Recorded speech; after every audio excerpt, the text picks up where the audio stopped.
인류의 수천 년 역사 속에서 모든 지도자는 국가를 다스리고 전쟁에서 승리하기 위해 정확한 통신을 필요로 했습니다. 하지만 통신 정보가 적에게 누설되거나 조작될 경우 국가가 위험에 처하거나 전쟁에서 패배하는 등 중대한 위협들이 발생할 수 있습니다. 이런 위협들로부터 벗어나기 위해 암호가 등장하였고 각국 정부는 가장 안전한 암호를 만들기 위해 다양한 기술 개발을 시도하면서 어느 정도 위협에서 벗어날 수 있었습니다. 하지만 동시에 적들도 암호를 해독하기 위해 노력하였고 그 결과 오늘날까지 암호를 설계하는 사람들과 이를 해독하려는 사람들의 전쟁으로 이어지게 됩니다. 이것이 암호학 발전의 배경입니다.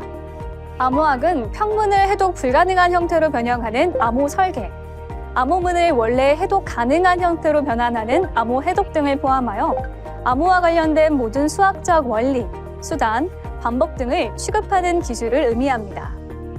즉, 암호란 중요한 정보를 다른 사람들이 이해하지 못하도록 만드는 것입니다. 여기서 암호화가 되지 않은 자료를 평문이라고 하며 평문을 암호문으로 만드는 과정을 암호화라고 합니다. 반대로 암호문을 평문으로 돌이키는 과정을 복호화라고 합니다. 그리고 암호화, 복호화 과정에 필요한 모든 암호화 방법을 암호 알고리즘이라고 합니다.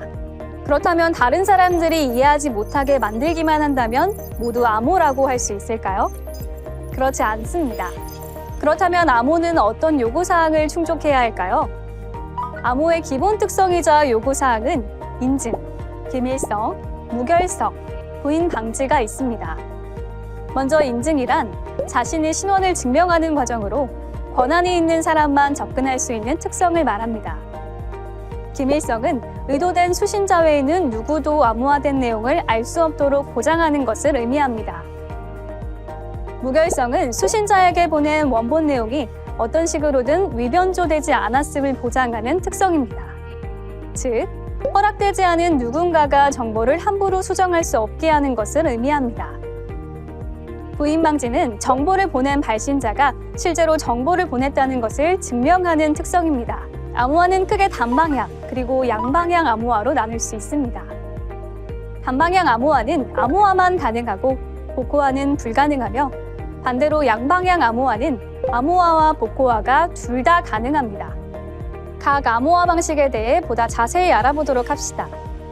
먼저 단방향 암호화는 암호화만 가능하고 복호화는 불가능하기 때문에 비밀번호를 관리할 때 유용하게 사용됩니다.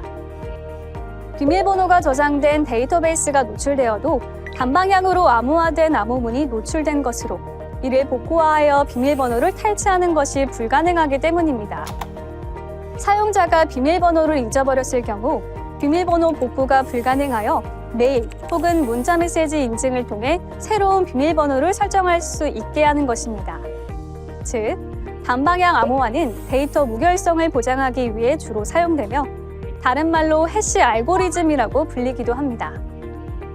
해시 알고리즘은 임의의 크기를 가진 입력 데이터를 고정된 크기의 출력값으로 변환, 저장하는 알고리즘입니다.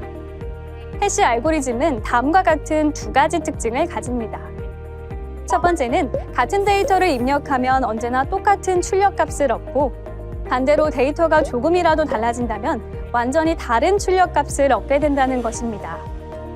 두 번째는 출력값을 통해 입력한 데이터로 유추할 수 없는 단방향 암호화로서 만약 출력값을 다시 해시 알고리즘에 넣어도 고정된 크기의 완전히 다른 해시값이 출력된다는 것입니다. 이러한 특징들을 통해 입력 데이터의 무결성이 보장됩니다. 이러한 단방향 해시 알고리즘에는 메시지 다이제스트, 시큐어 해시 알고리즘 등 다양한 종류가 존재하지만 대부분 SHA-256을 사용합니다. SHA-256은 임의의 크기를 가진 입력 데이터를 256비트 크기의 출력값으로 변환합니다. 이렇게 생성된 출력값을 해시값이라고 하며 이는 항상 64개의 글자로 구성됩니다. 입력하는 글자가 하나만 바뀌어도 혹은 마지막에 띄어쓰기 하나만 추가되어도 출력값이 전혀 다르다는 것을 확인할 수 있습니다. 그렇다면 왜 더 큰 비트를 지원하는 SHA-512나 비교적 최신 버전인 SHA-3이 아니라 SHA-256을 사용하는 걸까요? 먼저 SHA-512는 이름에 적혀있듯이 입력 데이터를 512비트 크기의 출력값으로 변환합니다. 즉 128개의 글자가 출력되는데 이는 SHA-256에 비해 64개의 글자가 더 많습니다. 그만큼 데이터 속도 처리가 느리며 용량을 많이 차지하기 때문에 상대적으로 정보 처리 비용이 많이 소비됩니다. SHA-3은 SHA-2와 달리 수학적으로 결함이 없음에도 불구하고 SHA-2 역시 충분한 암호의 기능을 하고 있어 상대적으로 소프트웨어에서 속도가 빠른 SHA-2가 더 잘 사용되고 있습니다. 양방향 암호화는 암호화, 복호화 둘 다 가능하며 복호화 방식에 따라 대칭키 암호와 비대칭키 암호로 구분할 수 있습니다. 그 기준은 암호화에 사용되는 키와 복호화에 사용되는 키가 같은지 다른지에 따라 구분됩니다. 여기서 키는 암호 알고리즘을 생성, 해독할 때 필요한 부가적인 비밀 정보로 암호 알고리즘이 알려지더라도 키를 안전하게 보호함으로써 암호화된 정보를 안전하게 지킬 수 있습니다. 암호화할 때 사용한 키로 복호화를 할 수 있으면 대칭키 암호화라고 하고 암호화 키와 복호화 키를 따로 구분하여 사용하면 비대칭키 암호화라고 합니다.